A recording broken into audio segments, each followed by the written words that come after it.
Today on the Daily Charge, Capital One declares a major data breach, more leaks around the Pixel 4, and 5G. It's not just for your phone.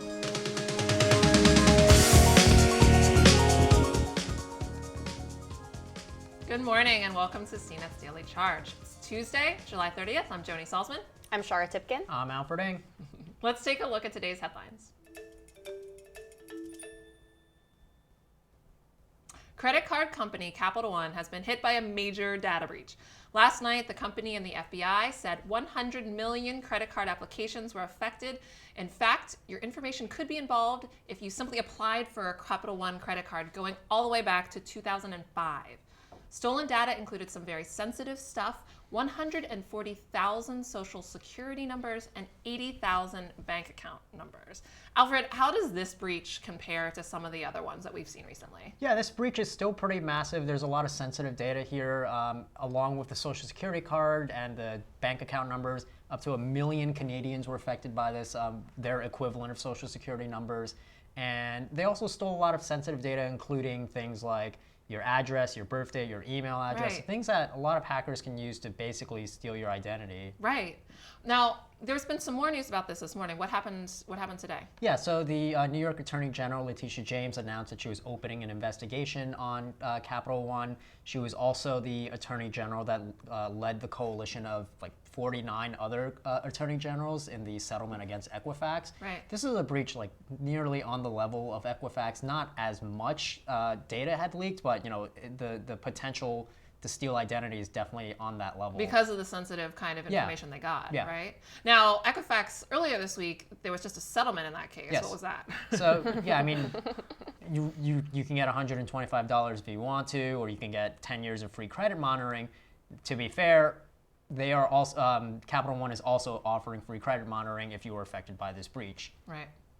So take the money. Yeah.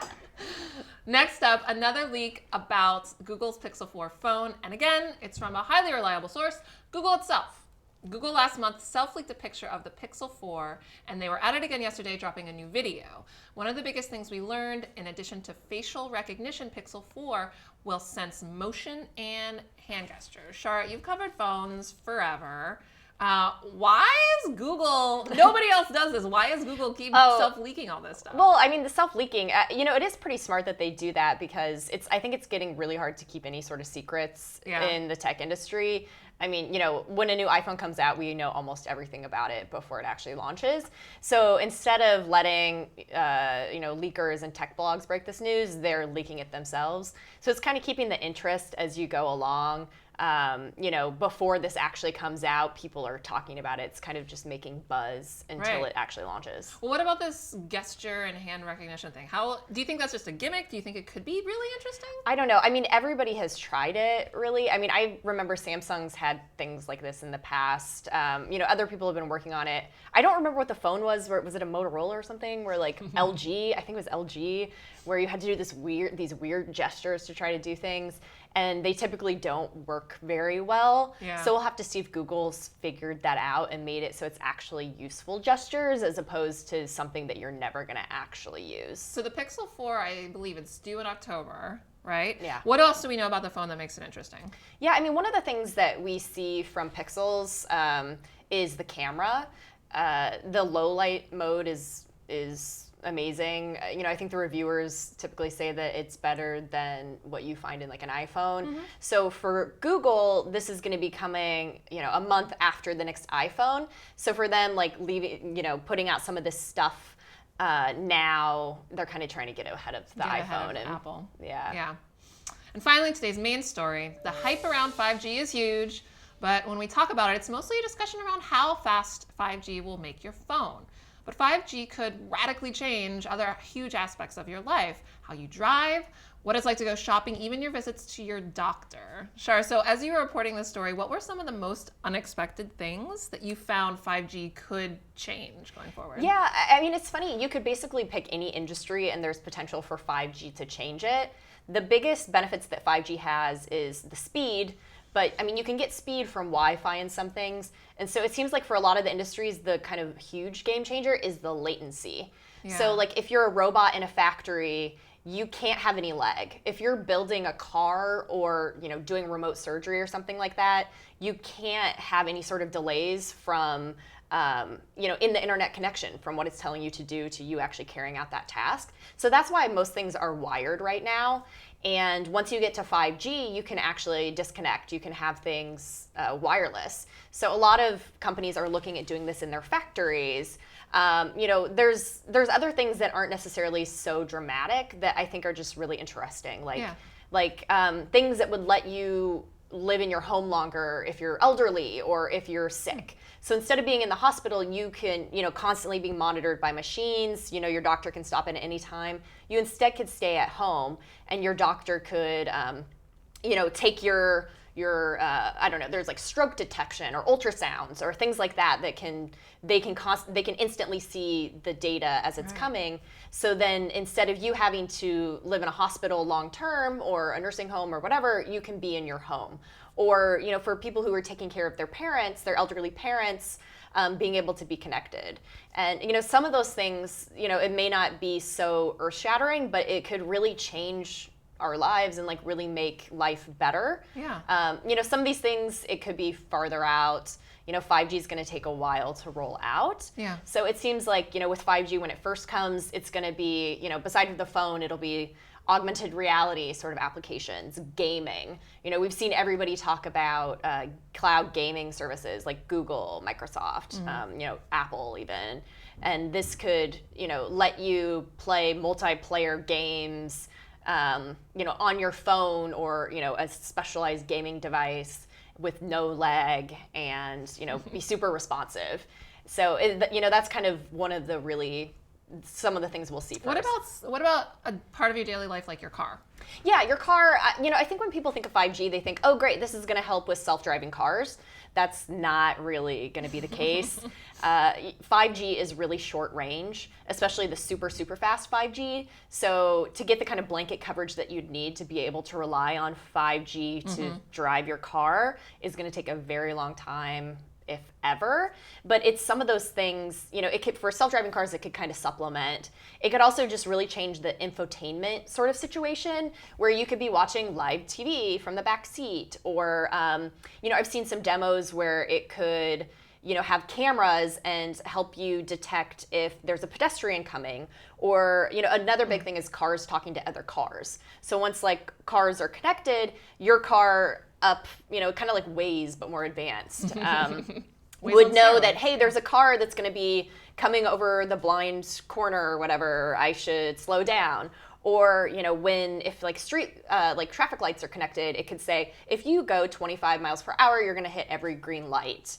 You know, things like that to just kind of like speed up all this like promise we've heard of smart cities, and, you know, things like that could become more realistic when 5G's rolled out. But again, these are not going to be next year. It's going to be ways before we have green lights, honestly, I can see. Yeah. Okay. If you want to learn more on today's stories, please follow through via the links below, or go ahead and start chiming in with your questions and comments about today's headlines. Thanks as always to everyone joining us here live. We stream weekday mornings at 11:15 a.m. Eastern on YouTube, Periscope, and CNET.com Daily Charge. Make sure to like, subscribe, and follow us on Twitter while we grow our channel. And now it's time to check in with the chat to take your questions and comments. 5G, what do you have lined up for us today?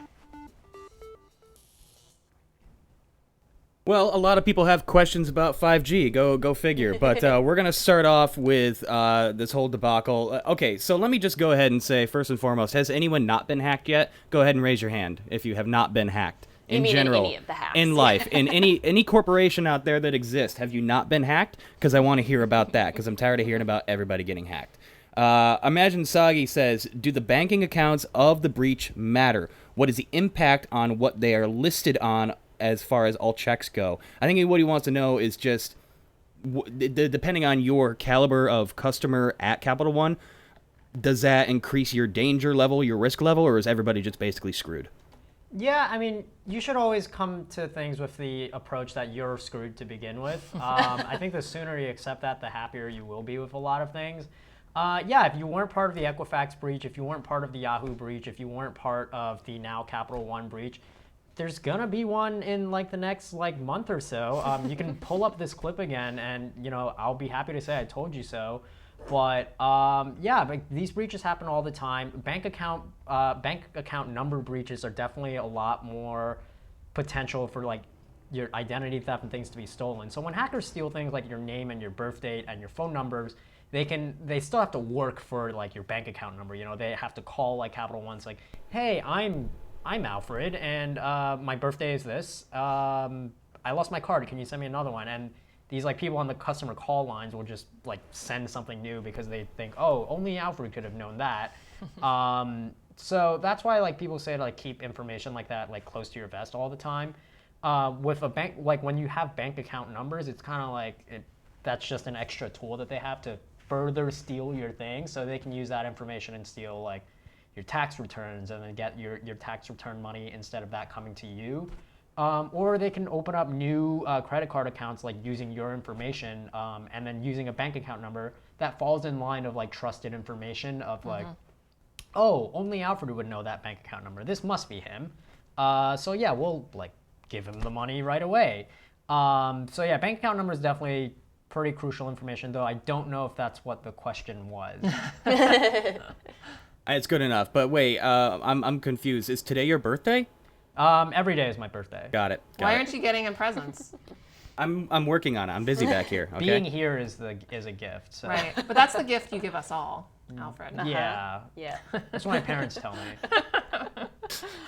Okay, moving on. I want to bring up that Ayaz is in the chat, or AKA the Alphabet City guy. He brought up that LG originally were the first ones to use hand gestures, but it was a camera-based gesture control. Ryan chimes back in, and I think this is the important part that we can expand on. He says, yeah, LG did that with the G8. I feel like that didn't go over so well. Is this feature all that useful? Now, for me, I'm not that interested in the gesture game. What about you guys? Yeah, I don't know. I mean, it could be useful in certain situations. Like, yeah, I don't know. I really can't. I can't. It's odd to me. It seems like gesture and motion sensing would be much more beneficial with something that's a stable device, like a smart speaker or a television set. I feel like it made more sense if they tried it out first on the Google Home Hub and then like rolled it out. Yeah, that thing is gonna mess up on phones so many times. It's gonna be like you're trying to like lower the volume and it calls like your uncle or something by accident. Yeah, I'm not really a fan of that. Yeah, I mean, we just have to see how they actually like use it, and if the plan is to put it in all of their other products, putting it in a phone first might be a way to kind of get you used to it. I don't know. We'll see. It looks like it's to silence calls. I think there was like there's things now where if you just like cover your watch or there's kind of like brief gesture. Isn't it like when you put your phone upside down, it's on like do not disturb mode? Yeah, so it could have some really interesting uses. The problem with a lot of these is phones are becoming super complex, and how do you know to ever do this? Yeah. Even just like finding stuff in settings is difficult now. And the one like little tutorial they put you through the first time you use your phone, you're never gonna remember that. I wish the gestures were like you have to act like a band conductor. So like you gotta like you have to that's do this. That's basically what the LG one was. It was like. If you were watching the videos Sprinkle of people, some pixie dust on your phone. Yeah, it was just like, it was really funny. You have to go to like wizard school to like learn how to do all this stuff now. Yeah. Imagine troubleshooting this like for your parents. It was like, I don't know how to raise the volume. Yeah, I mean, no. You got to raise the roof, Grandpa. I'm just gonna be like turning that setting off. That'll be the first thing I do. Oh no, your phone doesn't have that. I think that would be the only thing that could get me on board with this train is if you could customize the gestures. Like, I don't want to do this or this to change the volume. I really, I like Jones' idea. If you want the volume to go up, you got to raise the roof. You like flip off your phone to like turn it off. Calls. Yeah, exactly. That's like the new way. I mean, I would be down with that. Because you can't slam like phones anymore. No. So like you just, if you just held it in front of you. Are we gonna get demonetized? Wait, we gonna get demonetized because you just flipped off the camera? Well, he flipped off me. He didn't flip off the camera, fair, so it's okay. To be fair. Okay. I want to point out that Ayaz corrected me. I said the first to use gestures was the LG G8. That's not correct. No. It was just the most recent one in recent memory, so that's my mistake. Again, Yeah, I'm not the these have tech been used expert. for like years and years, but because we can't think of any, just shows you how popular the gestures have been. Yeah. Okay, next question's coming in from Yan Hao Chen. He says, Pixel 4 looks like Project Solus. Is it Solus? Am I pronouncing that right? I'm not sure how it's pronounced, but I think it grew out of that. From what I understand, it grew out of that project. It now is like kind of, now that it's public by Google, you don't need to have a secret code name for it anymore. But I believe that it's the same project, yeah. Well, I just don't know if I'm pronouncing it right at all. So Also, Solus for now. At what point are we going to stop calling it leaks when the company themselves are posting this information? Self-leak. Yeah. Self-leak. It's like... It's just an announcement. Are we going to call it a leak like at their event when they unveil the phone? I mean, you see a lot of companies do things like this. Like Qualcomm, for instance, will be like, at one event they'll say, here's the name of our new chip, and then like a month later they're like, here's what the 5G speed is going to be. Here's this other feature. You know, they're just like I think all the companies are starting to do this, where they're just like trickling out. Yeah, just not a trickle. leak. Yeah. But I think that it's definitely, given that with phones, the default has always been, we don't say anything, we don't confirm anything, we don't deny anything until we have our splashy event that we invite you all to. Yeah. So this definitely bucks that trend, which has been the norm for everybody for years, especially around phones. Yeah. Yeah. All right, it's solely according to Adrian and Iyaz. So yeah, I'm an idiot. I'm not the tech expert. I'm just the button pusher. But anyways, Yan says, it looks like it's really finally coming. Do you guys think that it's really going to actually be functionally useful in day-to-day? I mean, I think we kind of talked about that. Like, we have to wait and see what they do with it. You know, I think an aspect of it is, you know, there's going to be like facial recognition, things like that. We're just going to have to see. You know, I think we kind of already answered that question. And the facial recognition stuff, that at least like we know Google tested out with the Home Hub stuff, with the one that has the camera on it. I don't know if it's a Home Hub Max or, but yeah, it like recognizes when it's you and like will tell you like, hey, here's what your day looks like, that kind of stuff. They do the same thing with like voice match. So at least like we know like that one is tested. I haven't really seen anything with like the hand gesture stuff. Yeah. All right, next question is also from Yan. Will Soli be launched on its supposedly upcoming Pixel Watch? Some say yes, some say no. What do you guys think? No idea. Sorry. I don't even think a Pixel Watch is actually coming. Like, there's been a lot of reports about how they don't really care about their wearables like unit that much anymore. Yeah, wearables has had a hard time. Yeah, it's too bad Scott Stein is not here. But yeah, I would not count on a Pixel Watch. Then let's try to help out Imagine Sagi. I think it's good that Pixel leaks the Pixel 4 features, but they need to make it an event so that people are looking for the leak. Hype up the leak by saying the date on social media and YouTube and etc. I'm getting on board with this right now. Hashtag LeakFest 2019. Well, what that would mean is just a lot of, because none of these are the big, none of them are the big show. You know, there's going to be a big show, and they're going to do that.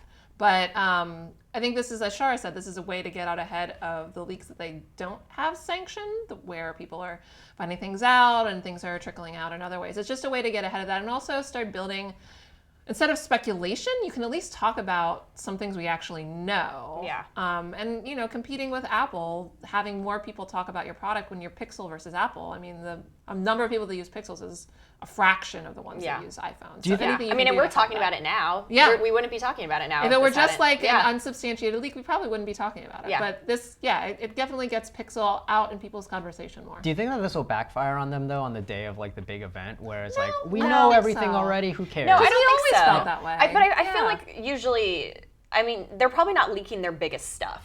Yeah. You know, it's probably here's these features, but I can't think that this would be the biggest thing. Like this isn't one of phone. those. This isn't one of those movie trailers where they put all the best scenes. I mean, I guess it could be. Who knows? We'll find out in October, but yeah. Okay, we got just enough time for one or two more. Let's keep talking about the Pixel 4. Yan says, given that the Pixel 4 should be launching in October, I suppose Pixel 4 will support Stadia, which is supposed to be coming in late November, correct? I presume so, yeah. Yeah, we also, most Android devices already support Stadia. I think the Pixel 3 supports Stadia as well. I would be shocked if it didn't. It's like Stadia is like created to like support like low end devices. That's the whole point. Like there's a ton of Chromebooks that also support Stadia. Yeah. So before we let everyone go, do we think that the self leak is the selfie of big corporations? I don't No. consider it a leak. It's a trickle. I mean, it's like It's a teaser. Yeah, it's a tweet where they like promoted their own product. I don't know. I think it's great that they're like not being so secretive about it anymore, but I would not call it a leak when it comes from the company. That's right. You heard it here first. Not a leak. Alfred says it's a trickle, so don't get it twisted. Listen, all I'm going to say is Google is the Tom Holland of tech companies. I don't know why. Why is he? Why? Because selfies? No, because Tom Holland, Spider-Man, he's notorious for having to like get shut up at pressers because he tends to give away the plots of the movies. Like he spoiled Endgame like a month before. We don't think Google's giving away the whole plot. No. If you say so. Okay, I think that's just about enough for today. Thanks to everybody for joining us. We'll be back again tomorrow. Spread the word, like, subscribe, smash, blah, blah, blah. Joan. Thanks again for joining us. Tag us online and let us know what you want to see on the show. For The Daily Charge, I'm Joni Salzman. I'm Shara Tipkin. I'm Alfred Ng. Thanks for listening and watching.